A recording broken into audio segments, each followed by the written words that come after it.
સંસારી જીવના ભાવ મરણો તારવા કરુણા કરી શરિતા વહાવી સુદાતણી પ્રભુ વીરતે સંજીવની શોષાતી દેખી સરિતને કરુણા ભીના હૃદયે કરી મુનિકુંદ સંજીવની સમય પ્રાભત તણે પાજન ભરી કુંદ કુંદ રચ્યું શાસ્ત્ર સાતિયા અમૃતે પુર્યા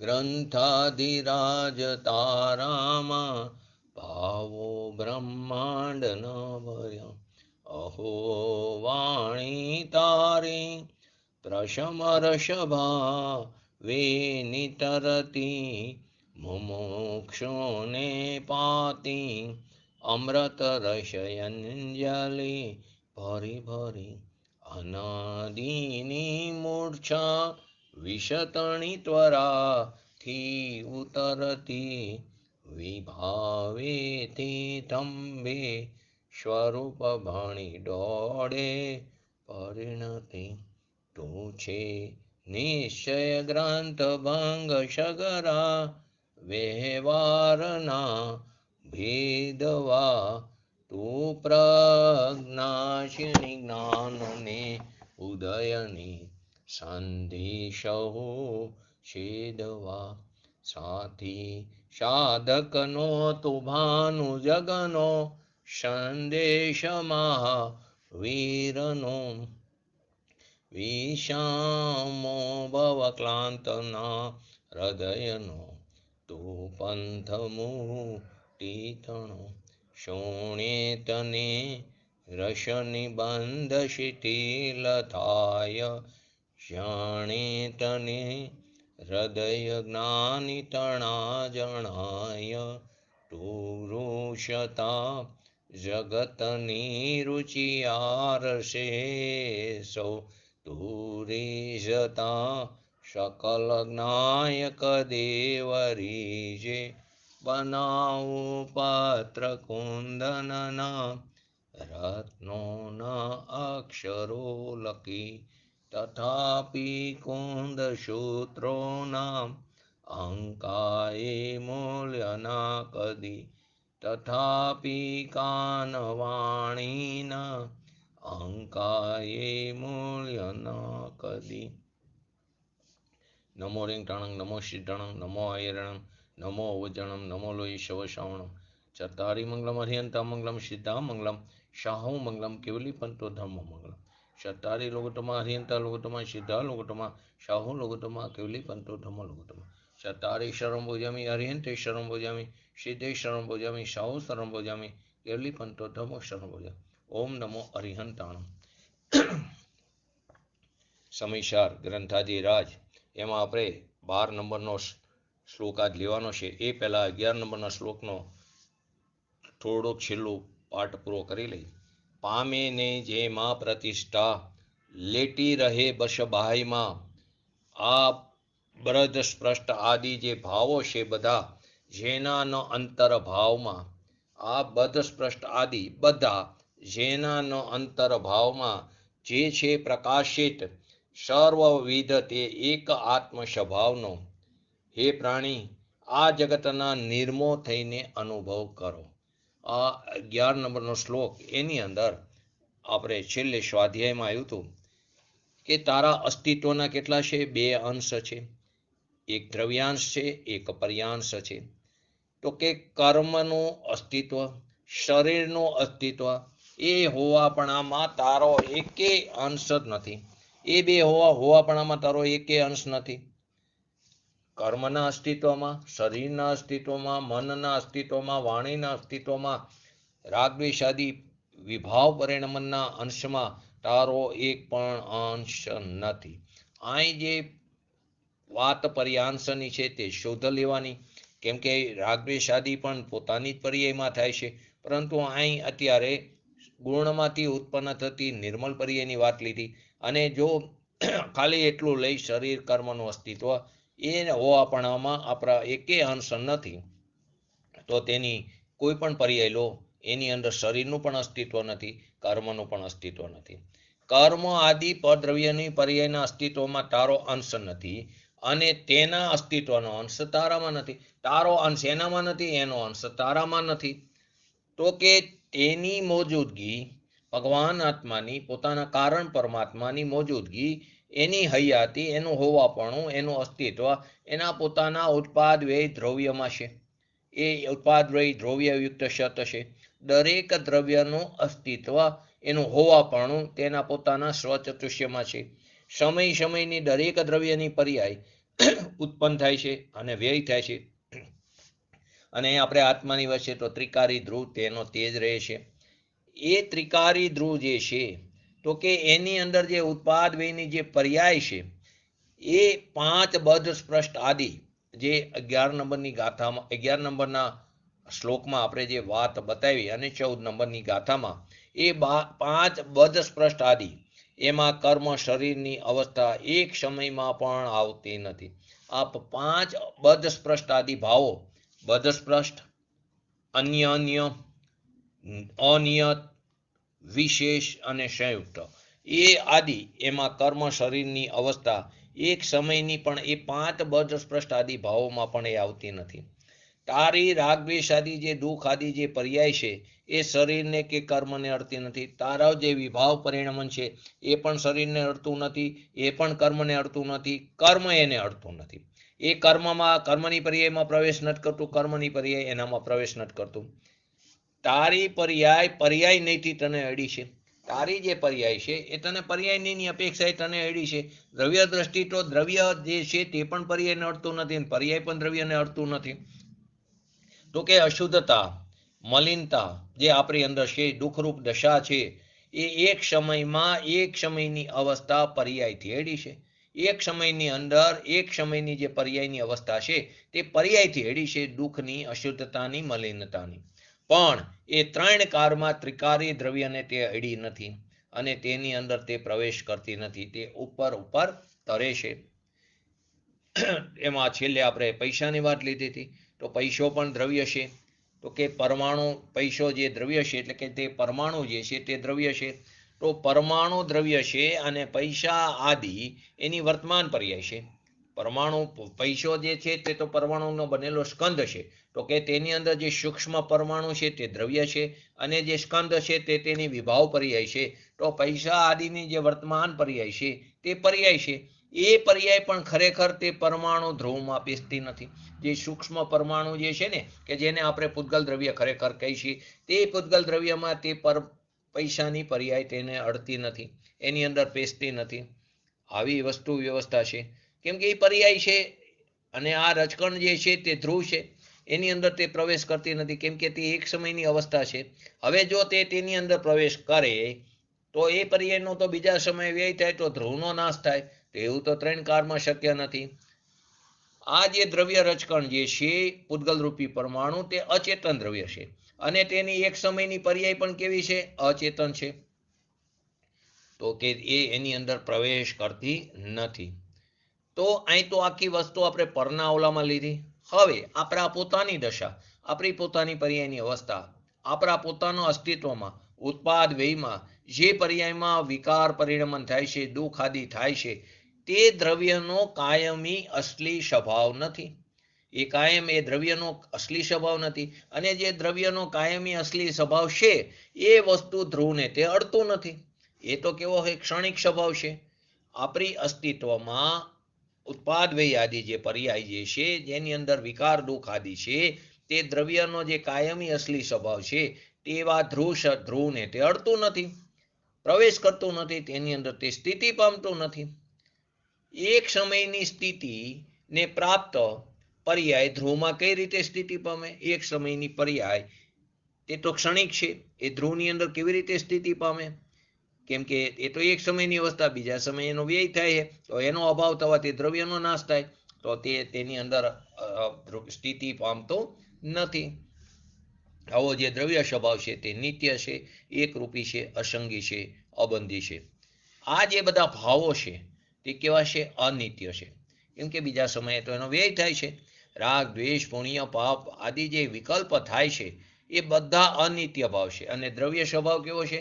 તે નિત્ય છે, એકરૂપ છે. ઓલો કેવો છે? અનિત્ય અને અનેકરૂપ છે. તો આ જે ભાવ છે એટલે કે પર્યાય, કર્મ સંબંધની પર્યાય, રાગદ્વેષ રૂપી જે પર્યાય આદિ જે ભેદ છે તે બધા કેવા છે? અનિત્ય છે. અને ત્રિકારી સ્વભાવ કેવો છે? તે નિત્ય છે. તો પર્યાયો દ્રવ્ય સ્વભાવની અંદર પ્રવેશ કરી શકતી નથી. એ વાત છે શ્લોકની અંદર તે ઉપર તરે છે. શું આવ્યું છે લીટીમાં? પામે નહીં જેમાં પ્રતિષ્ઠા, લેટી રહે બસ બાયમાં. તે તેની અંદર પ્રતિષ્ઠા એટલે કે સ્થાન પામતી નથી. તો શું કરે છે? લેટી રહે બસ બાયમાં, બસ બાર ઉપર તે ટરે છે. તો કે એક સમયની અવસ્થા, હાલત, અંશ, દશા જે કંઈ કહે છે તે પોતાના દ્રવ્ય સ્વભાવ, વસ્તુ સ્વભાવ, જ્ઞાયક સ્વભાવ, નિત્ય સ્વભાવની અંદર તે પ્રવેશ કરતી નથી. તે ઉપર જ રહે છે. અહીં સુધી ગયા વખતે આપણે લીધું છે. આગળ, આ શુદ્ધ સ્વભાવ સર્વ અવસ્થાઓમાં પ્રકાશમાન છે. અશુદ્ધ સ્વભાવ કોઈ પણ અવસ્થા હોય તો તેની અંદર તે પ્રકાશમાન છે. ભગવાન આત્મા સર્વ દશાની અંદર તે જ્ઞાતા, જ્ઞાન, દર્શન, વીર્ય, આનંદ દરેક અવસ્થામાં તે પોતાનો જે શુદ્ધ ચૈતન્ય સ્વભાવ છે તે પ્રકાશમાન છે. હવે જ્યાં સુધી આ સમજણ નહીં કરે, હવે સમજણ જ નથી, વસ્તુ સ્વરૂપ શું છે એની ખબર જ નથી, તો શેની અંદર ધ્યાન કરશે? એ સમજણ કર્યા વિના તો એ ધ્યાન કરે તો એનાથી ક્યાંથી એને ખબર પડવાની છે? એને ક્યાં એની પ્રાપ્તિ થવાની છે? ચીજ શું છે એની એને ખબર નથી. કેવી છે એની ખબર નથી. ચીજ શું છે એની ખબર નથી. તે કેવી છે એની ખબર નથી. તે કઈ રીતે પ્રાપ્ત થાય વિધિની ખબર નથી.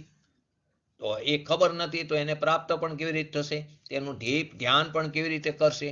તેની અંદર સ્થિર પણ કેવી રીતે થશે? તો કે ક્યાં રહેવું, ક્યાં જવું એ તો ખબર નથી. કેમ કરવું, ક્યાં રહેવું અને ક્યાં જવું. કેમ કરવું એટલે વિધિની ખબર નથી. ક્યાં રહેવું તો કે શેની અંદર સ્થિર થવું. અને ક્યાં જવું તો કે શ્વાની અંદર જવું એ તો એને ખબર નથી. પહેલા સમજણ કરવી જોઈએ. સમજણ વગર નકામું છે. ન્યાયપૂર્વક, વિવેકપૂર્વક તે સમજણ કરવી પડશે તત્વના નિર્ણયની. એવી સમજણ કેવી? કે જેવી ચીજ છે, જેવી એક સમયની અવસ્થા અને જેવી ત્રિકારી અવસ્થા, એટલે એક સમયની અવસ્થા વાળી ચીજ અને જે કાયમી ચીજ જેમ છે તેમ ભાવમાં એનું ભાષણ થવું જોઈએ, એનું જ્ઞાન હોવું જોઈએ. એક સમયની પર્યાયની અવસ્થા જેમ છે એનો પણ સ્વભાવ જાણવો જોઈએ, ક્ષણિક સ્વભાવ જેમ છે તેમ જાણવો જોઈએ. અને જે ત્રિકારી સ્વભાવ છે, કાયમી ચીજ, એ પણ જેમ છે તે ભાવમાં, જ્ઞાનમાં એનું ભાષણ થવું જોઈએ. અજીવ દ્રવ્ય છે તો જે પણ જેમ છે તેમ તેનો પણ નિર્ણય થવો જોઈએ યોગ્ય યથાર્થપણે, તો જ એ જ્ઞાન સમ્યક જ્ઞાન કહેવાય છે. તો કે શુદ્ધ સ્વભાવ જે છે તે સર્વ અવસ્થાની અંદર કેવું છે? પ્રકાશમાન છે. એવા શુદ્ધ સ્વભાવનો મોહરહિત થઈને, એટલે કે ભ્રાંતિ રહિત થઈને, એટલે કે ભ્રમણાથી રહિત થઈને, એટલે કે મોહરહિત નામ એટલે કે રાગની અંદર જે અનાદિકાળથી આપણે એકત્વ કરીશી, જે શરીરની સાથે એકતા કરીશી, એક સમયની અવસ્થા જેટલો પોતાના આત્માને માની લીધો છે, એક સમયની અવસ્થા એટલે કે પર્યાય જેટલું પોતાનું અસ્તિત્વ માન્યું છે, એવો જે મિથ્યાત્વ ભાવ છે એવા મોહથી રહિત થઈને જગત અનુભવ કરો. જગત અનુભવ કરો એટલે જગતમાં રહેલા પ્રાણીઓ અનુભવ કરો. ફરીવાર શું કીધું? કે આ શુદ્ધ સ્વભાવ સર્વ અવસ્થાઓમાં પ્રકાશમાન છે. એ શુદ્ધ સ્વભાવનો મોહરહિત થઈને, તો કે મોહરહિત થઈને એટલે મોહરહિત એટલે રાગની એકતા જે અનાદિકાળથી કરી રહ્યા છે, શરીરની એકતા કર્યા છે, એક સમયની પર્યાય જેટલું પોતાનું અસ્તિત્વ માની લીધું છે, એવો જે મિથ્યાત્વ ભાવ છે એવા મોહથી રહિત થઈને જગત અનુભવ કરો એટલે જગતના પ્રાણીઓ તમે તેનો અનુભવ કરો. તો કે અહીં એક્ઝામ્પલ આપે છે ત્યાંનું તે સમયનું શ્રવણગઢનું અને એક રાજકોટનું આપ્યું છે. તો કે એને કરોડપતિ હતા નાનાલાલ બેચરભાઈ, એ મરવાની તૈયારી, તો બધા ભેગા થાય છે. ઉલટાની તો એને મમતા વધે છે. એટલું ઉલટાની તો એને શું થાય? મમતા વધે છે. તો અંતિમ સમયે મુમુક્ષની સોચ તો એવી હોવી જોઈએ કે કોઈ જાજા મને મળો નહીં, એટલા વિકલ્પ વધારે આવશે, હું તો મને મારા આત્માનું કરવા દો, મેં અત્યાર સુધી જે કંઈ પણ સાંભળ્યું છે તેનો મને તત્વચિંતન થવા દો, મને એનો નિર્ણય થવા દો. સાંભળ્યું છે, તત્વની રુચિ હતી તો એના કાળ દરમિયાન, જીવનકાળ દરમિયાન એને સાંભળ્યું છે, તો જે પણ સાંભળ્યું છે એટલાનો તો પેલા નિર્ણય થવા દો. તો કે આનાથી છૂટીશ, આનાથી છૂટીશ, એટલે કે બધા ભેગા થયા ને કે મારે આનાથી છૂટવું પડવું, આનાથી છૂટવું પડવું, પરંતુ ખરેખર તું છૂટો જ છું. તું છૂટી છે એવી જે માન્યતા હે, તું મફતનો તું મૂરો થઈને એ કલ્પના કરી રહ્યો છે. ઉલટાનું તું ભાવ ભ્રમણ વધારવાના કાર્ય કરી રહ્યો છું. તો કે સગાવાલા ચારે બાજુ ખીચો ખીચ ભરાણા હોય, મરવાની તૈયારી હોય, હવે એને પોતાના અંદર શ્વાસ લેવામાં પણ તકલીફ પડતી હોય, એને અહીંયા હક નથી મળતું. આ સિવાય કોણ છે જુદો એ એને કોઈ દી જાણ્યો નથી. આ શરીર સિવાય કોઈ જુદી વસ્તુ છે આત્મા, એ તો એને ક્યારેય જાણ્યું નથી પોતાના જીવનકાળ દરમિયાન. જાણ્યો નથી ને અંદર માણ્યો નથી. જાણ્યો હોય તો માને ને. હવે જાણ્યો જ નથી, એ સ્વરૂપ એ તરફ લક્ષ્ય જ નથી કર્યું સ્વરૂપ તરફ, તો ક્યાંથી એની અંદર ઠરશે? તો કે એમ નેમ 84ના અવતારમાં ચાલ્યો જશે. જ્યાં એને કોઈ શરણ નથી પોતાના સ્વભાવનું, એના પોતાના આત્માનું. તો કે એવા શુદ્ધ સ્વભાવનો અપગત મોહી ભૂય, સંસ્કૃતના શ્લોકમાં શબ્દ મૂક્યો છે અપગત મોહી ભૂય, એટલે કે મોહ રહિત થઈને.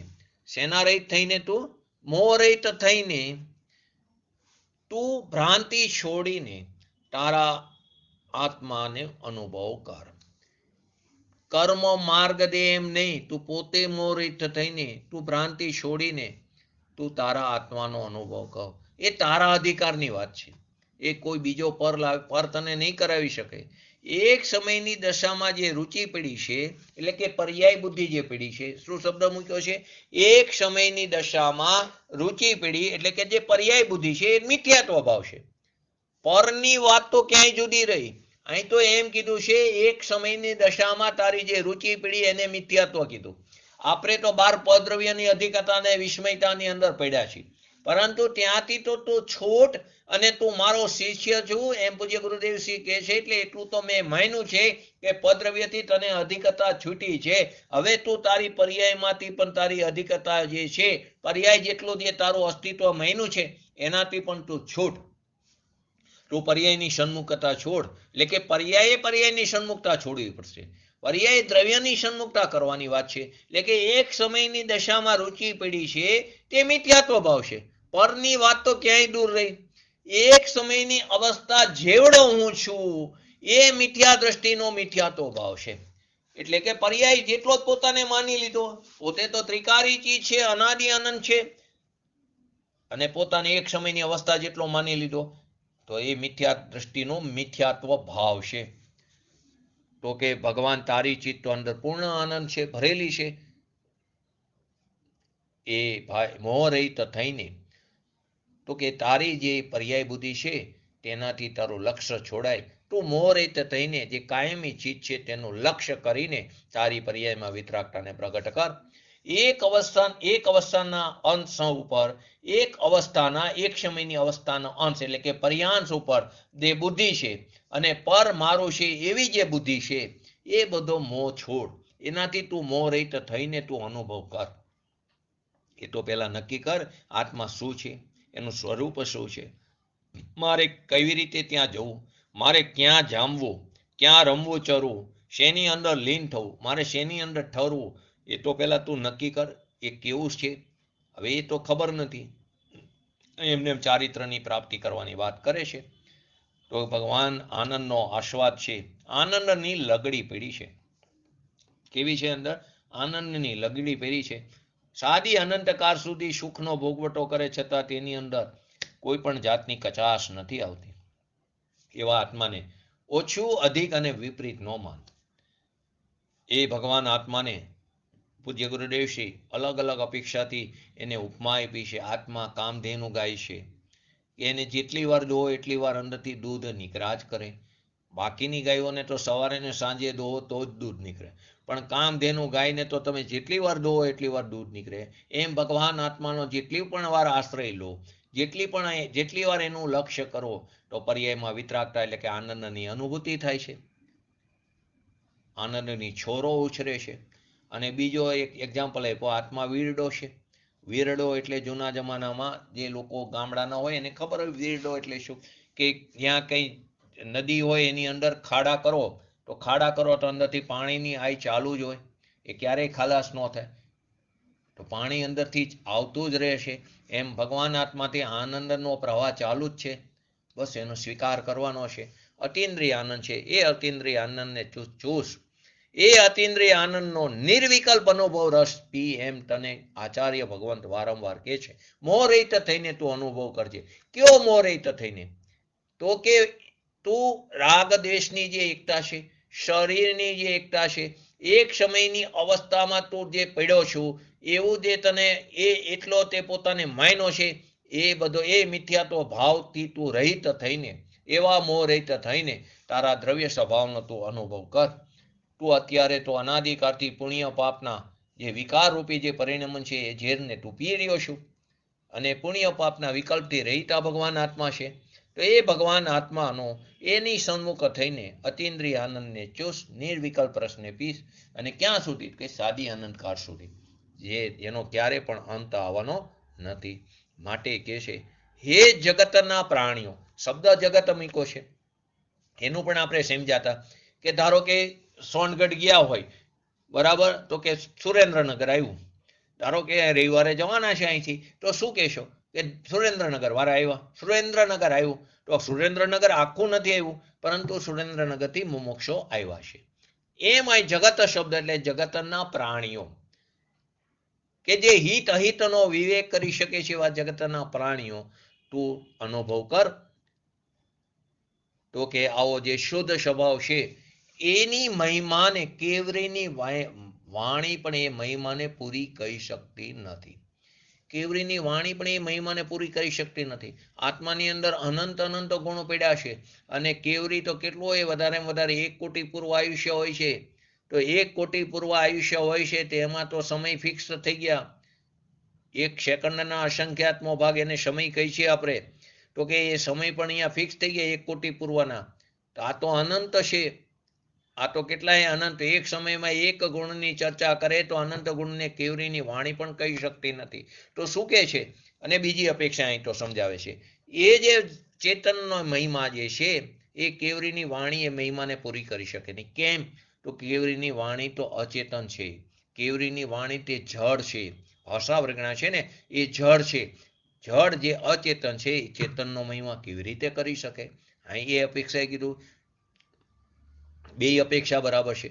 જે વાણી છે તે તો અચેતન છે, તે જળ છે, સર્વજ્ઞની વાણી પૂરું કહી શકતી નથી. એટલે કે વાણી જે છે જળ છે, તે ચૈતન્ય આનંદરૂપી પોતાનો ભગવાન આત્મા એનાથી તો ભિન્ન છે. અરૂપી ભગવાન આત્માનો આનંદરૂપી જે આત્મા છે એનો એને દુશ્મન કીધો છે, કેમ કે અચેતન એ ચેતનનું વિરોધી, એને દુશ્મન કીધો છે.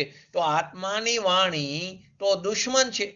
આત્માથી વાણી કેવી છે? દુશ્મન છે, તે જળ છે. તે કેવી રીતે વિરોધી છે? તો વિરોધી આત્માની કેટલી વાત કરી શકે? તે ન કરી શકે. વિરોધી આપણા થોડા ગુણગાન ગાય છે, એ તો લિમિટમાં જ કહી શકે, બાકી તો એ તરત જ ત્યાંથી એને નથી કહી શકતા. એમ તે ભગવાનની વાણી પણ મહિમા પૂરો કરી શકતા નથી. છતાં એનો અર્થ એવો પણ ન લેવો કે વસ્તુ સ્વરૂપનો કચાશ રહી છે. એમની વાણીમાં પૂરેપૂરા વસ્તુ સ્વરૂપનો નિચોડ આવી જાય છે, પરંતુ એનો અદ્ભુત ચૈતન્ય તત્વ છે, એનો મહિમા ભગવાનની વાણી પણ કરી શકતી નથી. એ તો અનુભવ ગમ્ય છે. સાકર કેટલી ઘેરી? તો કે અનુભવથી નક્કી થશે. કેટલી ઘેરી એ કહી નહીં શકાય. તો કે આવો જે ચૈતન્ય સ્વભાવ છે, જે તારી પાસે સાક્ષાત હાજરા હજુર છે, જેનો ક્યારેય વિરહ નથી થયો, બહારના પદ્રવ્ય રૂપી ભગવાનનો તો અત્યારે પંચમકારમાં વિરહ છે, માટે તો એને ગરીબ ક્ષેત્ર કહેવામાં આવ્યું છે. અથવા તો એવા કોઈ નિકૃષ્ટ પરિણામ કર્યા, અથવા તો એવા કોઈ વક્ર પરિણામ કર્યા, તો પંચમકારમાં જન્મ લીધો પરક્ષેત્રની અંદર. છતાં એવા કોઈ પણ શુભ ભાવ કર્યા હતા કે સાચા દેવગુરુ શાસ્ત્રનું શરણ મળ્યું, પૂજ્ય ગુરુદેવ શ્રી જેવા જ્ઞાની પુરુષનો સત્સમાગમ મળ્યો, અને તત્વની રુચિ થઈ. તો એવા પણ કોઈ પુણ્ય પરિણામ હતા, એના ફળ સ્વરૂપે આ બધા સંયોગો મળ્યા છે. હવે અહીં કાર્ય નહીં કરી તો પૂર્વે કરેલું તો અહીં ખર્ચાતું જાય છે. નવું જો નહીં કરી તો ફરી પાછા ભવભ્રમણમાં ચાલુ ને ચાલુ રહેશું. તો માટે આ ભવભ્રમણના અંત કરવા માટે આ મનુષ્ય પર્યાય મેલી છે. તો કે મોહ કર્મના ઉદયથી ઉત્પન્ન થતો જે મિથ્યાત્વ રૂપી જે ભાવ છે, મિથ્યાત્વ રૂપી અજ્ઞાન છે, એ જ્યાં સુધી રહે છે, એ જ્યાં સુધી રહે છે ત્યાં સુધી અનુભવ યથાર્થ થતો નથી. મોહ કર્મના ઉદયથી આ જે મિથ્યાત્વ ભાવ જે ઉત્પન્ન થયો છે, ઉદયથી મિથ્યાત્વ ભાવ એના નિમિત્તથી મોહ કર્મ, દર્શન મોહનીય કર્મ એના ઉદયથી મિથ્યાત્વ ભાવ, તો કે દર્શન મોહનીય કર્મનો નિમિત્ત છે. મિથ્યાત્વ ભાવ એટલે વિપરીત માન્યતા. એ તો આપણે પોતે સ્વયં ભૂલ કરી છે, સ્વયં આપણે અપરાધી બની છીએ અને આપણે સ્વયં કર્મને આધીન થઈ, પરાધીન થઈ છે. તો કે મોહ કર્મના ઉદયથી ઉત્પન્ન થતું મિથ્યાત્વ રૂપી અજ્ઞાન, મિથ્યા દર્શન છે તો જ્ઞાન પણ કેવું છે? મિથ્યા છે. તો એ મિથ્યાત્વ રૂપી અજ્ઞાન જ્યાં સુધી રહે છે ત્યાં સુધી તો કર્મના નિમિત્તમાં એકત્વ બુદ્ધિ પડી છે, શરીરની અંદર એકત્વ બુદ્ધિ પડી છે, રાગની અંદર એકત્વ બુદ્ધિ પડી છે, ત્યાં સુધી તો એ અજ્ઞાન રહેશે અને ત્યાં સુધી તેને અનુભવ યથાર્થ થતો નથી. ત્યાં સુધી ભગવાન આત્માનો અનુભવ એટલે કે આ આત્મા છે એવી પ્રતીતિ કરીને આનંદનો સ્વાદ જ્યાં સુધી મિથ્યાત્વ છે ત્યાં સુધી એના અસંખ્ય પ્રદેશે આવતો નથી. એટલે કે જ્યાં સુધી મિથ્યાત્વ પડ્યું છે ત્યાં સુધી કર્મના નિમિત્તમાં એકત્વ બુદ્ધિ છે, જે પર્યાય મેલી છે પર્યાયમાં એકત્વ બુદ્ધિ છે, જે શરીર મળ્યું છે તે શરીરમાં એકત્વ બુદ્ધિ છે, પૂર્વે કરેલા પરિણામોને આધીને જે અત્યારે સંયોગો આદિ મળ્યા છે તે સંયોગોમાં એકત્વ બુદ્ધિ છે. ત્યાં સુધી તો અજ્ઞાન છે ને ત્યાં સુધી અનુભવ યથાર્થ થતો નથી. ત્યાં સુધી ભગવાન આત્માનો અનુભવ કે આ આત્મા છે એવી પ્રતીતિ પણ નથી થતી, એ શ્રદ્ધા પણ નથી થતી યથાર્થ રીતે. તો ત્યાં સુધી આનંદનો સ્વાદ, જ્યાં સુધી આ મિથ્યાત્વ પડ્યું છે, જ્યાં સુધી આ જ્ઞાન છે ત્યાં સુધી આવતો નથી. એક સમયની પર્યાય એ જડની, એમાં તો આપણો કિંચિત પણ અધિકાર નથી. એક સમયની પર્યાય એ જડની, કઈ શરીરની આદિની, જેની અંદર આપણે એકતા કરી છે એની અંદર આપણો કંઈ પણ અધિકાર નથી. અહીંયા તો આપણી પોતાની પર્યાયમાં અધિકાર છે. એ એટલા માટે કહે છે કે પદ્રવ્યની પર્યાય નથી, તારી પોતાની પર્યાય છે. તો રાગદ્વેષ આદિ જે પર્યાય થાય છે ભલે પરના લક્ષ્ય થાય છે, પરંતુ એ તારી પોતાની પર્યાય છે, તે એમાં તારો અધિકાર છે. એને ટાળવાનો પ્રયત્ન તારે કરવો પડશે. એક સમયની દશામાં વિકાર ભેદ કરવો એ તારો અધિકાર છે. એક સમયની દશામાં રાગદ્વેષ આદિ જે પરિણમન કરે છે એ તારી પોતાની ભૂલને કારણે તું કરે. તો સ્વમાં લક્ષ કરવાને બદલે પરનું લક્ષ કર્યું, માટે તારી ભૂલને કારણે રાગદ્વેષ આદિ ઉત્પન્ન થયા. થાય છે તે સમયની પર્યાયની યોગ્યતાથી, પરંતુ એ તારી ભૂલને કારણે થયા. તો એ તારો અધિકાર છે. પણ એ અધિકારમાં તારે ઝેર પીવાનું થાય છે, કેમ કે તો બંધનું કારણ છે. તે અધિકારમાં તારે ઝેરનું પીવું થાય છે. તો તારી વર્તમાન જે પ્રગટ અવસ્થા છે એ ઉપર લક્ષ્ય રાખવું ન જોઈએ. જે ત્રિકારિક નાયક ભગવાન છે એના ઉપર દ્રષ્ટિ દેવી જોઈએ, એનાથી જ આનંદનો અનુભવ થશે. નહીંતર તો જો એક સમયની પર્યાય ઉપર જો દ્રષ્ટિ દીધી, તો એક સમયની પર્યાય ઉપર દ્રષ્ટિ દીધી એટલે કે પર્યાય બુદ્ધિ કરી, તો તારું વિનેશ્વર છે તારી દ્રષ્ટિ.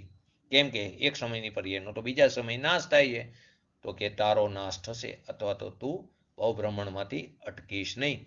તો કે ઝેરનો પ્યાલો એને કીધો. એક સમયની અવસ્થાની બુદ્ધિ એ ઝેરનું પીવું છે. શરીર મારું, પૈસા મારા, કુટુંબ કબીલા મારા, સંયોગો મારા, એ બધા કર્મ આદિ તે બધા ઝેરના પ્યાલા છે. મિથ્યાત્વની ભ્રાંતિ અથવા તો તેની ભ્રમણાનું તને ઝેર ઉપર ચડી ગયું છે, નસે નસમાં વ્યાપી ગયું છે. કહે છે ને કે ઝેર નસે નસમાં વ્યાપે તો જીવ મરણને શરણ થાય છે લૌકિકમાં.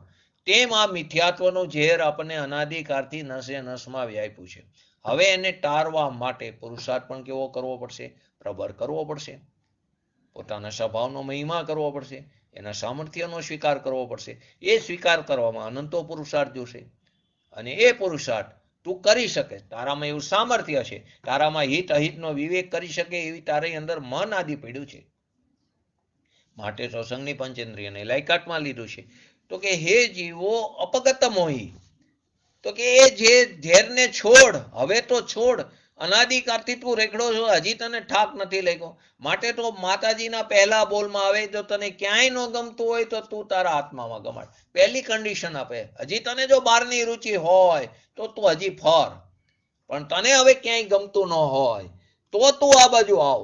તો કે ભગવાન એ ઝેરને તો છોડ, હવે તું એ પર્યાય બુદ્ધિને તો છોડ, જે અનાદિકાળથી પર્યાયમાં એકત્વ કરીને બેઠો છું એ પર્યાય બુદ્ધિને તો છોડ. એમાં તો અનંત કાળથી તે ઘણા બધા ઝેર પી લીધા.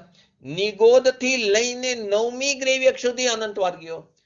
નિગોદ આપણું નેટિવ પ્લેસ છે, આપણી જન્મભૂમિ છે, ત્યાંથી લઈને 9મી ગ્રેવિયક. કેમ 9મી ગ્રેવિયક કીધી? કેમ 9મી ગ્રેવિયક કીધી? બોલો, 9મી ગ્રેવિયક કેમ કીધી?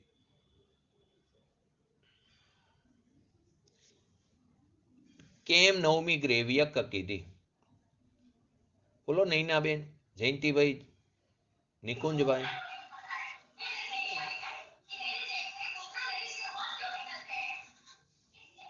કેમ 9મી ગ્રેવિયક કીધી?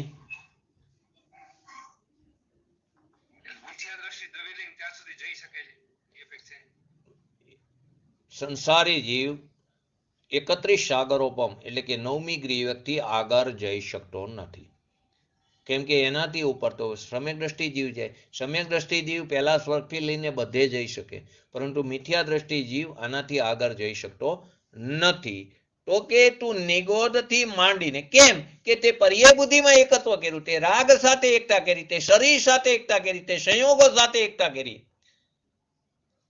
તો કે એ જે મિથ્યાત્વ ભાવનું ઝેર તને નસે નસમાં વ્યાપેલું છે, તો તે નિગોદથી લઈને 9મી ગ્રેવિયક સુધી અનંતવાર તું ગયો. એક એક તસુએ અનંતવાર જન્મ લીધો. એક એક સમયે તો અનંતવાર જન્મ મરણ કર્યું. એક પણ એવો ઉત્સર્પિણી કાળનો એક સમય એવો બાકી નથી, કે અવસર્પિણી કાળનો એક સમય એવો બાકી નથી કે જ્યાં તે જન્મ ન લીધો. એ અનંતવાર. અઢી દીપનું એક પણ એવું ક્ષેત્ર બાકી નથી કે જ્યાં તું ત્રસ્ત પર્યાય તરીકે તે જન્મ ન લીધો હોય, સંઘની પંચેન્દ્રિય અથવા તો ત્રસ્ત પર્યાય તરીકે. 343 ગણરાજુનો એક પણ એવું તસુ બાકી નથી કે જ્યાં તું એકેન્દ્રિય થઈને જન્મ ન લીધો હોય. જ્યાં સિદ્ધ ભગવાન જ્યાં બિરાજમાન છે તનુ વાતોલયમાં લોકના અગ્રભાગે, ત્યાં તે સૂક્ષ્મ નિગોદિયા જીવ થઈને જન્મ લીધેલો છે, અનંતવાર. જ્યાં સિદ્ધ શિલા છે, 8મી પૃથ્વી, ઈસક્ત પ્રાગભાર, ત્યાં પણ તે અનંતવાર જન્મ લીધો છે. એ તો આપણે સિદ્ધ શિલા રિટર્ન છીએ. આપણે તો એમ કહીએ ને, અમે તો અમેરિકા રિટર્ન છીએ. એનો તો પેલા બહુ જ ઓલો હતો, અમે અમેરિકા રિટર્ન છીએ. તો કે તું સિદ્ધ શિલા રિટર્ન છું, અનંતવાર સિદ્ધ શિલામાં જન્મ લીધો છે. તો કે તું આવા અનંત કાળથી આ મિથ્યાત્વનું ઝેર પી રહ્યો છું, અને એના ફળ સ્વરૂપે નિગોદથી લઈને 9મી ગ્રેવિયક સુધી અનંતવાર ગયો. મુનિવ્રત ધાર અનંત બેર ગ્રેવિયક ઉપજાયો, પે નિજ આત્મજ્ઞાન બિન લેશ સુખ ન પાયો. પરંતુ તને ક્યાંય સુખની પ્રાપ્તિ ન થઈ. તું ફરીને ફરી આ બધા પંચ પરાવર્તન કરીશ. કેમ કે તે આત્મજ્ઞાનને પ્રાપ્ત. એવું તે કયું સાધન બાકી રહ્યું? તો કે તે આત્મજ્ઞાનને પ્રાપ્ત ન કર્યું. 9મી ગ્રેવિયકમાં દિગંબર સાધુપણું એને કર્યું, મિથ્યા દ્રષ્ટિ દ્રવ્યલિંગી મુનિપણું તેને પ્રાપ્ત કર્યું, યથા યોગ્ય 28 મૂળગુણોનું યથા યોગ્ય પાલન કર્યું. બધું પર્યાય બુદ્ધિ ઝેરના પ્યાલા કીધું, ઝેરનો અનુભવ છે. આત્માના ભાન વગર બધું નકામું છે. તો કે શુદ્ધ સ્વભાવ, એકડા વગરના મીંડાકો, કે શુદ્ધ સ્વભાવ એવો જે ભગવાન આત્મા છે, એની અંતર્મુખ થઈને, સ્વભાવ સન્મુખ થઈને, મોહરહિત થઈને, પર્યાય બુદ્ધિની રુચિ છોડીને, ત્રિકાર પોતાનો જે ભગવાન આત્મા છે એની સન્મુખ થઈને, એ આનંદની પ્રગટ રૂપ પર્યાય જ્ઞાનની જે છે, એ આત્માનો આનંદ પ્રગટ રૂપ પર્યાય જ્ઞાનની છે. અશુદ્ધ દશામાં આનંદનો અનુભવ નથી. અશુદ્ધ દશા છે એમાં આનંદનો અનુભવ નથી. જ્યાં જ્ઞાન છે ત્યાં આનંદ હોય જ. જ્ઞાનાનંદી ભગવાન આત્માને જ્ઞાન છે અને આનંદ ન હોય તો તે જ્ઞાન જ્ઞાનનું નામ નથી પામતું, તે જ્ઞાન અજ્ઞાનનું નામ પામે છે. તો કે પ્રગટ રૂપ પર્યાય જ્ઞાનની છે. પર્યાય બુદ્ધિની રુચિ છોડીને ત્રિકારી ભગવાન આત્માની સન્મુખ થઈને આત્માનો આનંદ અને પ્રગટ રૂપ જ્ઞાનની પર્યાય છે. અશુદ્ધ દશામાં આનંદનો અનુભવ થતો નથી. જ્યારે શુદ્ધ સ્વભાવનો અનુભવ થાય, જ્યારે શુદ્ધ સ્વભાવનો સ્વીકાર થાય, જ્યારે શુદ્ધ સ્વભાવ ઉપર લક્ષ્ય થાય, ત્યારે શુદ્ધ સ્વભાવ ઉપર દ્રષ્ટિ થઈ, જ્યારે શુદ્ધ સ્વભાવનો આશ્રય થયો, જ્યારે શુદ્ધ સ્વભાવનો આદર થયો, જ્યારે શુદ્ધ સ્વભાવનો સત્કાર થયો, ત્યારે પર્યાયમાં અતિન્દ્રિય આનંદનું વેદન આવે છે. ત્યારે પર્યાયની અંદર અતિન્દ્રિય આનંદનું વેદન આવે છે. અને એને આત્માની પ્રતીતિ કહેવામાં આવી. એને આત્માની પ્રતીતિ, એને આત્માની શ્રદ્ધા, યથાર્થ શ્રદ્ધા કહેવામાં આવી. ત્યારે આત્માની પ્રતીતિ થઈ કે આત્મા કેવો છે, આત્માનું સ્વરૂપ શું છે, તે ત્યારે ખબર પડી. ત્યારે એની પ્રતીતિ થઈ ભાવમાં, ભાષણમાં, શબ્દમાં તો અત્યારે પણ ખબર છે, પરંતુ એ તો બોલવા પૂરતું છે, અનુભવ તો થયો નથી. તો ભાવાર્થની અંદર કહે છે શુદ્ધ નહીંના વિષયભૂત જે ભગવાન આત્મા છે, પરમ શુદ્ધ નહીંનો વિષય જે ત્રિકારી ભગવાન આત્મા છે, એનો અનુભવ કરો એમ આચાર્ય ભગવંત કહે છે ઉપદેશમાં. તો કે આવો જે ત્રિકારી જ્ઞાયક સ્વભાવ છે એ શુદ્ધ નહીંનું ધ્યેય છે, એ શુદ્ધ નહીંનો વિષય છે. કોણ શુદ્ધ નહીંનો વિષય છે, કોણ શુદ્ધ નહીંનું ધ્યેય છે? તો કે આ ત્રિકારી જ્ઞાયક સ્વભાવ. તો કેવો ભગવાન આત્મા? તો કે મોહ રહિત વાળો, કે જે રાગની એકતાથી રહિત, જે કર્મની એકતાથી રહિત, જે સંયોગોની એકતાથી રહિત, જે પર્યાય બુદ્ધિની એકતા છે તેનાથી રહિત, એવો જે ત્રિકારી જ્ઞાયક સ્વભાવ, જે અતિન્દ્રિય આનંદથી ભરેલો છે, એ શોધનીયનું ધ્યેય છે, એ એનો વિષય છે. એવા આત્માનો અનુભવ કરો. આવા આત્માની સ્વસન્મુખ થઈને પ્રતીત કરી જ્ઞાનનું વેદન કરો. આવા આત્માની સ્વસન્મુખ થઈને એની પ્રતીત કરો, એનું વેદન કરો, જ્ઞાનનું વેદન કરો. બધા જન્મ મરણ છૂટી જશે. એ વિના 3 કાળમાં પણ તારા જન્મ મરણનો અંત નહીં આવે. આ સિવાય કોઈ બીજો કોઈ રસ્તો નથી, આ સિવાય બીજો કોઈ માર્ગ નથી. માટે આ જ અર્થનું કલશરૂપ કાવ્ય ફરીને કહે છે 12 નંબરનો શ્લોક, જેમાં એમ કહે છે આવા અનુભવ કરે આત્મદેવ પ્રગટ પ્રતિભા સમાન થાય છે. આત્માને દેવાધિદેવ કીધો, તો કે આ રીતે જે રીતે કીધું એ વિધિથી ચાલી એનો અનુભવ કર્યો, તો એને અનુભવ કરતા પર્યાયમાં પરમાત્મા પણ પ્રગટ થઈ ગયું. એ પર્યાય પોતે પરમાત્મા બની ગઈ. પહેલા અનુભવ કર્યો એમ કીધું, પછી શું કીધું? હવે અહીંયા દેવ પ્રગટ થાય છે. એટલે કયો દેવ? તો કે આત્મદેવ પ્રગટ થાય છે. એ દેવરની અંદર બિરાજમાન આ જે ભગવાન આત્મા છે એનો અનુભવ કરવાથી પર્યાયમાં દેવ પ્રગટ થાય છે. તો 12 નંબરના શ્લોકની અંદર શું કહે છે? કરે જે નાશ મોહ તણો પુરુષત્વે સુબુદ્ધિએ નિરખી 3 કારના કર્મો. 3 કારના કર્મો, ભૂત ભાવિ વર્તમાન, 3 કારના કર્મો તણા બંધોથી ભિન્નપણે. શું કીધું? કરે જે નાશ મોહ તણો પુરુષત્વે સુબુદ્ધિએ, સુબુદ્ધિ વાળા પુરુષની વાત કરી, પુરુષત્વ એ સુબુદ્ધિએ નિરખી 3 કારના કર્મો, એને એ કર્મો તણા બંધોથી ભિન્નપણે લહે તે આત્મા નિશ્ચલ સદા શાશ્વત મહિમાવંત બિરાજે પંક વિરહિત દેવ જે નિત્ય જ વ્યક્તપણે. તો શું કહેવા માંગે છે આની અંદર? જો કોઈ સુબુદ્ધિ એટલે કે સમ્યક દ્રષ્ટિ જીવ, તો કે ક્યારે? તો કે આત્માનો સ્વીકાર કરે ત્યારે ને. તો કે જે કોઈ સુબુદ્ધિ એ જીવ ભૂત વર્તમાન અને ભાવિ એવા 3 કારના કર્મોના બંધને પોતાના આત્માથી તત્કાળ શીઘ્ર ભિન્ન કરે છે. જે 3 કારના જે કર્મો જે છે એ કર્મોનો જે બંધ છે, જે સંયોગી બંધ છે, એને તત્કાળ પોતાના આત્માથી શીઘ્ર ભિન્ન કરીને, એટલે કે ભગવાન આત્માને રાગ અને વિકલ્પથી ભિન્ન કરીને કર્મથી ભિન્ન થઈ ગયો એમ કીધું. જે રાગ અને વિકલ્પથી ભિન્ન કરીને, તો કે કર્મથી ભિન્ન થઈ ગયો એમ કહેવામાં આવ્યું.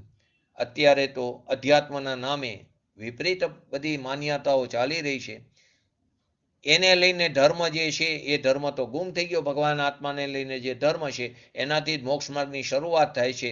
એ તો બહુ અલ્પ પ્રમાણમાં રહી ગયો, કે એ ધર્મનો તો વિચ્છેદ થઈ ગયો છે, ગુમ થઈ ગયો છે.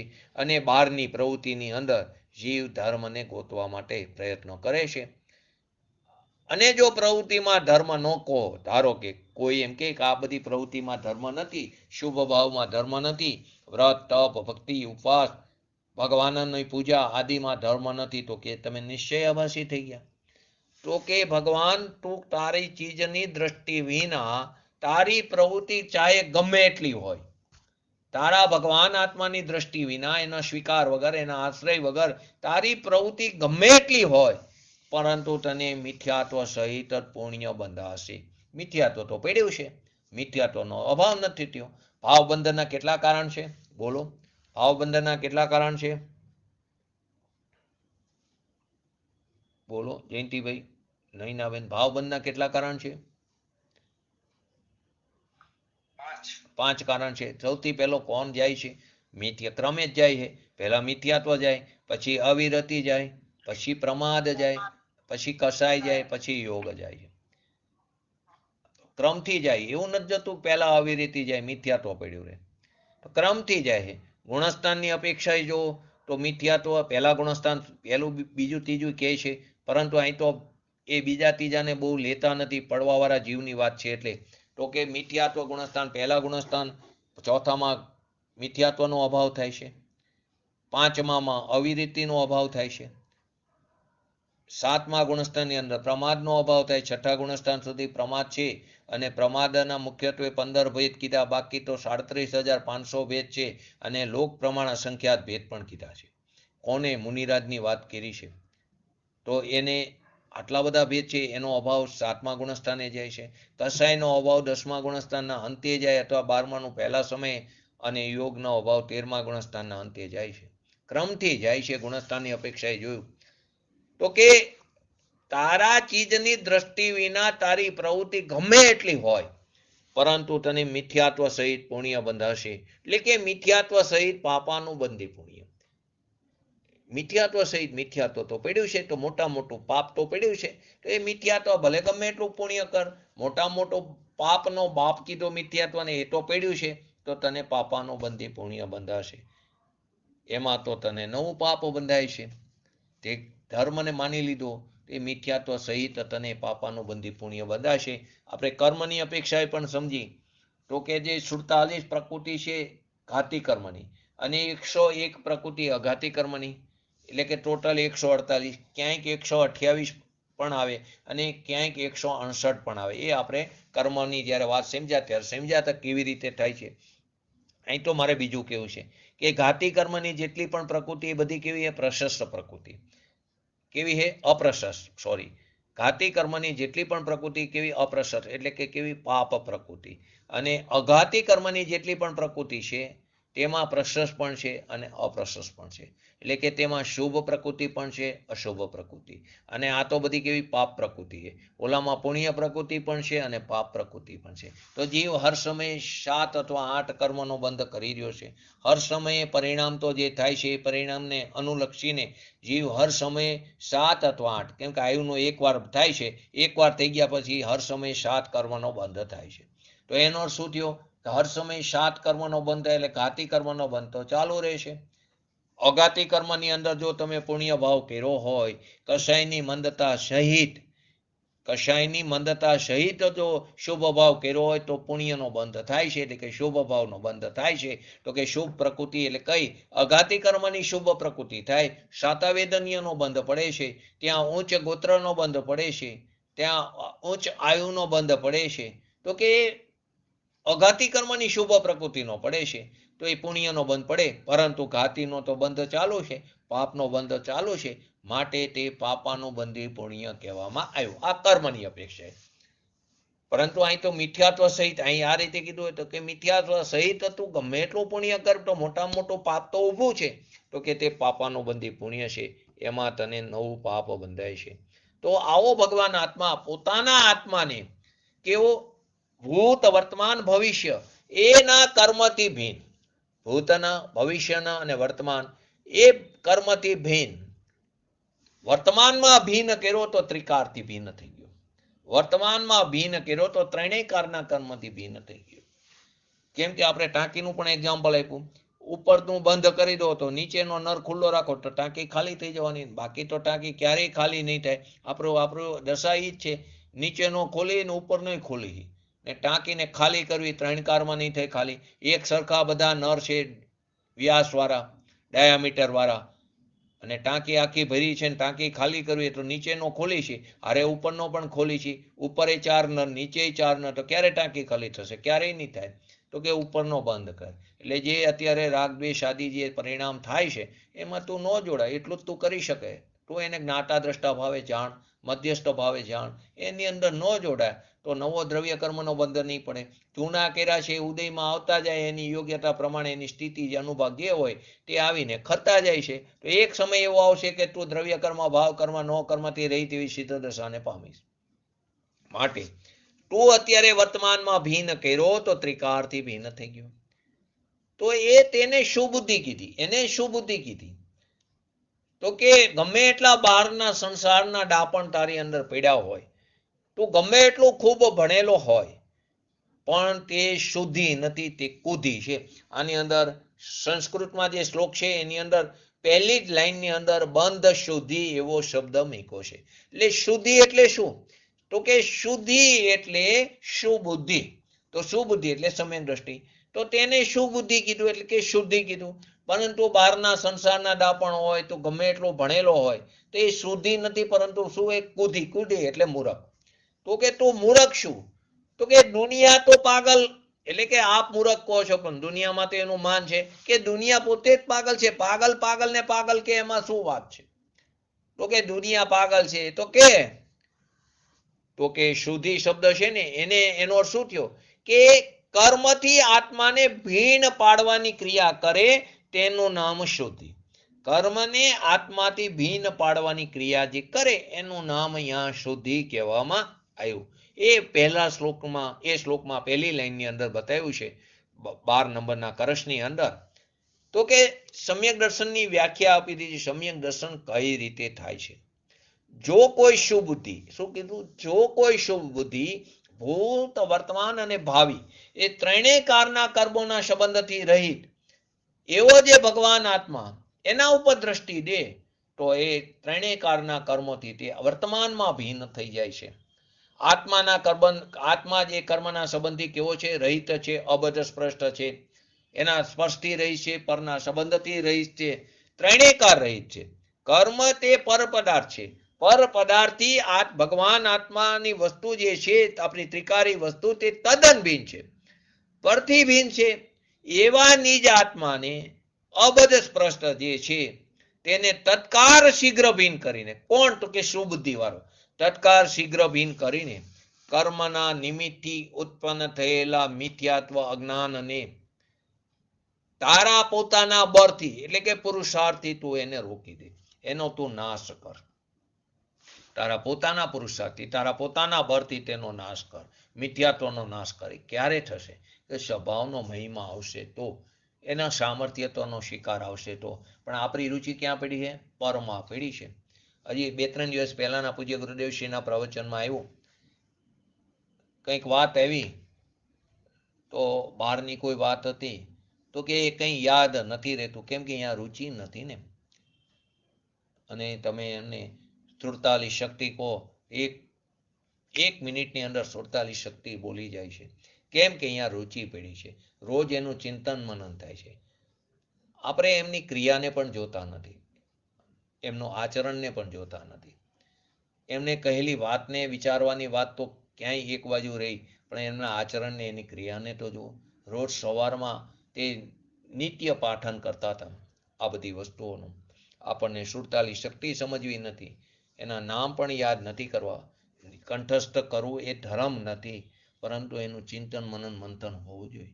એમાં ઘણા બધા સિદ્ધાંતો ભર્યા છે, એનાથી તે એ સિદ્ધાંતો મગજમાં આવે છે. તો કે પુરુષાર્થને રોકીને, તે પોતાના બળથી પુરુષાર્થથી રોકીને, એટલે કે મિથ્યાત્વ ભાવને દૂર કરે છે. પોતાના સ્વભાવનો આશ્રય લે તો મિથ્યાત્વમાં એવી કોઈ તાકાત નથી એ તારી સાથે રહે. દર્શન મોહનીય સૌથી પહેલું હથિયાર મૂકીને ભાગે છે. જે સંસારમાં રખડવાનું નિમિત્ત કારણ છે, તે સૌથી પહેલું ભાગે છે હથિયાર મૂકીને. ચારિત્ર મોહનીય તો ક્રમે ક્રમે જાય છે. ક્રોધ, માન, માયા, લોભ આદિ ક્રમે ક્રમે જાય છે. નવ નો કશાય, હાસ્ય, રતિ, અરતિ, શોક, ભય, જુગુપ્સા અને 3 પ્રકારના વેદ, પુરુષ વેદ, સ્ત્રી વેદ, નપુંસક વેદ, ક્રમે ક્રમે જાય છે. પણ દર્શન મુનિએ તો સૌથી પહેલું હથિયાર મૂકે, જે સંસારના પરિભ્રમણનું કારણ છે, તે સૌથી પહેલું જાય છે. તો પોતાના બળથી, પોતાના પુરુષાર્થથી, પોતાના સ્વપુરુષાર્થથી તું એને રોક. તો કે બધથી રહિત અને નિમિત્તના લક્ષ્ય ઉત્પન્ન થયેલા ભ્રમણા આદિ જે છે એવા ભ્રમણા આદિ તું અજ્ઞાનથી જો તું આ બધું ઉત્પન્ન કર્યું છે, તું ત્યાંથી દ્રષ્ટિ હટાય, એને તું દૂર કર. એ બધા ભાવો તો ઉપર ઉપર તરે છે, તેનાથી તું દૂર થા, એને તું ભીન કર અને તે તારા પુરુષાર્થથી તું એને રોક. તો આવો પોતાના ભગવાન આત્મા ઉપર દ્રષ્ટિ કરવાથી કર્મબંધથી પણ રહિત થાય છે, વિકારથી પણ રહિત થાય છે. અને જે મિથ્યા ભ્રમણા આદિ પેઢી છે અનાદિકાળથી, રાગ તે હું છું, શરીર તે હું છું. કેમ કે સૌથી વધારે સંબંધ કોની સાથે છે? શરીર સાથે. એક ક્ષેત્ર વગા છે તો કે શરીર તે હું છું. મારી અલ્પજ્ઞ દશા જે છે, અવસ્થા જે છે એક સમયની, એમાં દ્રષ્ટિ રાખીને હું પડ્યો છું, એટલો હું છું, એક પર્યાય જેટલું મારું અસ્તિત્વ માની લીધું છે. એવી જે વિપરીત માન્યતા છે એનું નામ તો મિથ્યાત્વ કીધું. તો પહેલા તો તારા પુરુષાર્થી મિથ્યાત્વ ભાવને તોડ. બધ સ્પષ્ટિ રહિત અને મિથ્યાત્વથી રહિત એવો પોતાનો ભગવાન આત્મા છે એનો તું સ્વીકાર કર. ભ્રાંતિ છોડીને પોતાના બળથી રોક. આ જે ભ્રમણા તે ઉત્પન્ન કરી છે તે પોતાના બળથી એટલે કે પોતાના નિજ પુરુષાર્થથી તેને રોક. અજ્ઞાન પણ પોતાના બળથી રોકીને, અજ્ઞાન છે એને પણ પોતાના બળથી રોકીને, એમ નહીં કે કર્મનો ઉદય મટી જાય છે તો પોતાનો પુરુષાર્થ જાગે છે. અત્યારે અમારા અંતરાય કર્મનો ઉદય છે, તમે પુરુષાર્થ નથી કરી શકતા, એમ વાત નથી. અત્યારે અંતરાય કર્મનો ઉદય છે માટે અમે નથી કરી શકતા, એમ વાત નથી. કે ઉદય મટી જાય તો અમારો પુરુષાર્થ જાગે, એમ નથી. એને પણ તું તારા પુરુષાર્થથી તે કર્મનો જે ઉદય છે એને પણ અટકાવ, એટલે કે એની અંદર ન જોડા. અહીંયા પણ તું જ્ઞાતા દ્રષ્ટા ભાવે રે. એ તો પૂતગલ પરમાણુ છે, એનો ઉદય આવ્યો, એના સમયે ખરી જાય, એની સ્થિતિ પૂરી થાય. અને જો તારા સ્વભાવનો સ્વીકાર કર્યો તો કર્મની 10 અવસ્થાને પણ તું સમજતો હોય તો તને ખ્યાલ આવે કે એની અંદર પણ ઉદીરણા થાય છે, એની અંદર પણ ઉત્કર્ષણ થાય છે, એની અંદર પણ અપકર્ષણ થાય છે, તેની અંદર પણ સંક્રમણ થાય છે. આ બધી કર્મની 10 અવસ્થા છે. એ થાય છે એની યોગ્યતાથી, પણ તારા પરિણામનું નિમિત્ત પામે છે. તો કે એ ભ્રાંતિ છોડીને પોતાના બળથી તું એને રોક. એમ નથી કે કર્મનો ઉદય મટે તો જ પુરુષાર્થ જાગે. પોતાનું જે શુદ્ધ ચૈતન્ય સ્વભાવ છે એમાં પુરુષાર્થથી એકાગ્ર કર, એની અંદર એકાગ્ર કર, એની ભાવના એટલે એકાગ્ર, એની અંદર તું એકત્વ કર. એની અંદર એકાગ્ર થઈને અજ્ઞાનને પુરુષાર્થથી રોકો એમ કહેવામાં આવે છે. અજ્ઞાનને પુરુષાર્થી રોકો એમ કઈ રીતે કીધું, કઈ અપેક્ષાએ કીધું? કે તું તારા સ્વભાવમાં એકત્વ કર, તું એમાં પોતાના સ્વભાવમાં સ્વસન્મુખ પુરુષાર્થ કર અને તેની અંદર સ્થિર થા, તો અજ્ઞાનને પુરુષાર્થથી રોકો એમ કહેવામાં આવે છે. અથવા તો નાશ કરીને અંતરમાં અભ્યાસ કર, સ્વનો અભ્યાસ કર. સ્વાધ્યાય, સ્વ વત્તા અધિ વત્તા આય, કે જેનાથી પોતાનો અધિક લાભ થાય છે. આવા આત્મા અંતરમાં અભ્યાસ કરે અને પોતાનું શુદ્ધ સ્વરૂપ, હું કોણ છું, હું ક્યાંથી આવ્યો છું, જો પોતાના સ્વભાવને નહીં ઓળખે તો ક્યાં જઈને મારા ઉતારા થવાના છે? ક્યાંક અજાણ્યા ક્ષેત્રમાં અજાણ્યા સંયોગો મળશે.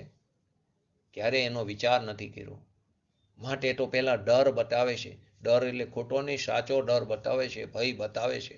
જો તું તારા સ્વરૂપને નહીં ઓળખ તો તું આવી રીતે નરક ગતિમાં આટલી પ્રતિકૂળતા ભોગવીને આવ્યો છું. તું નિગોદ ગતિમાં તું આટલી પ્રતિકૂળતા ભોગવીને આવ્યો છું. તું માતાના પેટમાં 9 મહિના આવી રીતે ઊંધો લટકીને આવ્યો છું. આ બધા ડર આચાર્ય ભગવંત બતાવે છે, સાચા ડર બતાવે છે. આપણને યાદ નથી એનો અર્થ એમ નથી કે હું આ બધું ભોગવીને નથી આવ્યો. માટે તો પૂજ્ય ગુરુદેવશ્રીના પ્રવચનમાં વારંવાર આવે છે કે તું 1 વર્ષનો થયો ત્યાં સુધીનું તને કંઈ યાદ ન હોય, એનો અર્થ એમ નથી કે તે નથી ભોગવું. તું આ બધું ભોગવીને આવ્યો છું. આપણે તો જ્યાં નરકની વાત થાય, કાંઈ નારકીને વેદના થાય, ક્યારે એવું નથી વિચાર્યું હું પણ ત્યાં અનંતવાર નરક ગતિમાં જઈને આવ્યો છું. એ નારકીને થાય.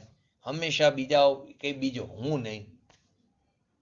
માણસનું મરણ થાય છે, દેહ પરિવર્તન. હા, એ તો એનો સ્થિતિ પૂરી થઈ, પણ તારી એ પૂરી થવાની છે. મારું પણ સમાધિ મરણ થવાનું છે. તો મારું જે કંઈ પણ પર્યાય બેચી છે એ પર્યાયને મારે સદુપયોગમાં વારવી જોઈએ, સાચા કાર્યમાં વારવી જોઈએ. એવો તો ક્યારે પ્રબળ પુરુષાર્થ હું કરતો નથી. જો આવું વિચારે તો પુરુષાર્થને વેગ મળે છે. આપણે આપણું બાઇન્ડિંગ તો થવું જોઈએ ને. આપણને આપણા આયુષ્યની ખબર નથી. પણ બાઇન્ડિંગ તો થવું જોઈએ ને, કે ધારો કે મારું આયુષ્ય 5-10 વર્ષનું બાકી છે, આટલું વિચારીને વિચારે તો એના પુરુષાર્થને વેગ મળશે, નહીતર સાધનામાં શિથિલ જ રહે છે જીવ. એ તો એમ જ માને છે કે મારું શરીર નિરોગી છે. મને અત્યાર સુધીમાં એક નખમાં પણ રોગ નથી, હું ક્યારેય હોસ્પિટલમાં દાખલ નથી થયો, આવા તો મિથ્યા અભિમાન કરે છે. ક્યારે એવું નથી વિચાર કર્યો કે અત્યાર સુધી એવું અભિમાન નથી કર્યું કે મેં અત્યાર સુધી આવું કાર્ય પ્રગટ નથી કર્યું. એ તારું અભિમાન નથી, એ તારી મૂર્ખાઈ છે. એવું તો ક્યારેય વિચાર્યું નથી. આવું અપૂર્વ કાર્ય પ્રગટ નથી કર્યું માટે હું આવું રખડી રહ્યો છું, એવું તો તે ક્યારેય વિચાર્યું નથી. તો પોતાના સ્વરૂપ સન્મુખ થઈને એકાગ્રતા કર, તો આ આત્મા પોતાના અનુભવથી જ જણાવવા યોગ્ય છે. આ આત્મા પોતાના અનુભવથી જણાવવા યોગ્ય છે. જેનો પ્રગટ મહિમા છે એવો વ્યક્ત અનુભવ ગોચર છે. એ પોતાના અનુભવથી જણાવે. આત્મા કેવો, એમાં કેવો આનંદની પ્રાપ્તિ થાય, તો કે એ તું જાતે અનુભવ કરી જણાવી શકાય એવું નથી. એ અનુભવ ગોચર છે. તારા અનુભવથી તું કહી શકીશ આત્મામાં કેટલો એનો આનંદ કેવો છે, એમાં કેવા સુખની પ્રાપ્તિ થાય છે. આપણે તો એમાં સાકરનું એક્ઝામ્પલ દઈ કેટલી ગેરી, કે કેટલી ગેરી કહી નહીં શકાય, એ વચન અગોચર છે. એ તો તારે જાતે ચાક તો તને ખબર પડશે કેવી ગેરી છે. માટે તો આચાર્ય ભગવંત આપણને વારંવાર આપણી પ્રશંસા કરે કે તું ભગવાન આત્મા છે. કેમ કે દરેક જીવને અવ્યક્તપણે પ્રશંસા પ્રિય છે. આ પૂજ્ય ગુરુજીશ્રીના બે ત્રણ દિવસ પહેલાના પ્રવચનમાં શબ્દ, દરેક જીવને અવ્યક્તપણે એને પ્રશંસા જ પ્રિય પડી છે. નાના છોકરાનું એક્ઝામ્પલ આપે છે. એને તમારે સુવડાવવા હોય તો એને હાલડ જ ગાવા પડે છે. તમે એને એમ કહો એ રોયા તું સૂઈ જા, તો એ નહીં સૂવે. કેમ કે એનામાં પણ અવ્યક્તપણે ત્યાં પ્રશંસા પડી છે. એને પ્રશંસા પ્રિય છે. આ સંસ્કાર ક્યાંથી આવ્યા, તો કે તું હારે લઈને જન્મતી વખતે જ આવે છે. વીંછીને ડંખ મારવાનું એનો બચ્ચું ક્યારે એને શીખવાડ્યું છે કોઈ? સર્પના બચ્ચાને ડંખ દેવડાવવાનું શીખવાડ્યું કોઈ? એ જન્મથી લઈને આવે છે. સર્પ અને નોરિયાને દુશ્મની કોણે શીખવાડી? કે એ સંસ્કાર લઈને આવે છે. તો કે આ બધો જે છે આત્મા જે છે પોતાના અનુભવથી જ તે જણાવવા યોગ્ય છે. એટલા માટે તો આ ભગવાન આત્મા કહીને બોલાવે છે કે તને પણ અંદર અવ્યક્તપણે પ્રશંસા પ્રિય છે. જે છે એ બતાવે છે ખરેખર તો, કે જેનો પ્રગટ મહિમા છે એવો વ્યક્ત અનુભવ ગોચર છે. ભગવાન કોઈ રાગની મંદતા કે નિમિત્ત કે પરની અપેક્ષાથી પોતે અનુભવ ગોચર છે એવી એ ચીજ નથી. કોઈ રાગની મંદતાથી મંદ કશાય થયો એટલે કે શુભ ભાવથી આત્મા અનુભવ ગમ્ય નથી. કોઈ નિમિત્તથી કે સાચા દેવગુરુ શાસ્ત્રને કારણે, ભગવાનની દિવ્યવાણીને કારણે, પૂજ્ય ગુરુદેવશ્રીની શીડી પ્રવચનને કારણે આત્મા અનુભવ ગોચર થાય એમ નથી. એ તો તારા પોતાના અનુભવથી તું એ જાણી શકીશ. એ રીતે તે અનુભવ ગમ્ય છે. પરની અપેક્ષાએ પોતે અનુભવ ગોચર છે એવી એ ચીજ નથી. આત્મા પોતાના અનુભવથી જ જણાવવા યોગ્ય છે. પોતાના અંતર્મુખ સ્વભાવની સન્મુખ અભ્યાસ કરવાથી, પ્રબળ પુરુષાર્થ કરવાથી અંતરમાં અનુભવથી જણાવવા યોગ્ય છે. જેનો પ્રગટ મહિમા છે એને દેવાધિદેવ કહેવામાં આવ્યો. એવો જણાવવા યોગ્ય જે પ્રગટ મહિમા છે તેમાં પરની કોઈ અપેક્ષા નથી. કોઈ રાગથી કે નિમિત્તથી તે જણાવવા યોગ્ય એની મહિમા નથી. એને નિરપેક્ષ કહેવામાં આવ્યું છે. આવું નિરપેક્ષ તત્વ એ આપણો પોતાનો આવું ચમત્કારી ચૈતન્ય તત્વ છે, જે નિરપેક્ષ છે, જે સ્વતંત્ર છે, તે અસહાય છે. તેની અંદર પણ અકાર્યકારણત્વ શક્તિ પડી છે. જે કોઈનું કારણ પણ નથી, કોઈનું કાર્ય પણ નથી, એને કોઈની મદદની જરૂર નથી, માટે એને અસહાય કીધું. એવો ભગવાન આત્મા જે છે ત્રિકારી, અવિનાશી, અબંધી, એનું લક્ષ્ય કરવાથી, એનો સંગ કરવાથી અસંગી તત્વની પ્રાપ્તિ પર્યાયમાં થાય છે. અને પર્યાયમાં તે પ્રગટપણું થાય છે. તેને દેવાધિદેવ કહેવામાં આવ્યો. એવા આત્માની પ્રાપ્તિ આપણે પણ આપણા સ્વભાવના લક્ષ્ય પર્યાયમાં શીઘ્ર ને શીઘ્ર કરી એવી પરમ વિરલ ભાવના સાથે આજનું વ્યક્તિત્વ પૂરું કરું છું. બોલો જીનવાણી સ્તુતિ. બોલો આજ નૈનાબેન. નૈનાબેન.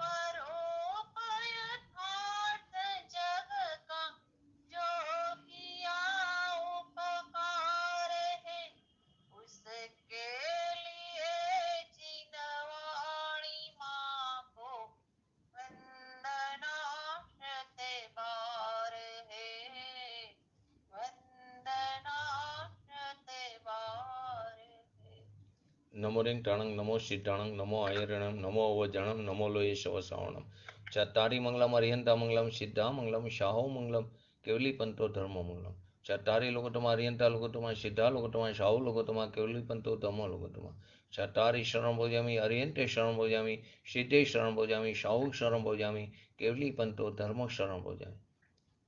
बोलिए श्री पंच परमेष्टि भगवंतोनो जय हो।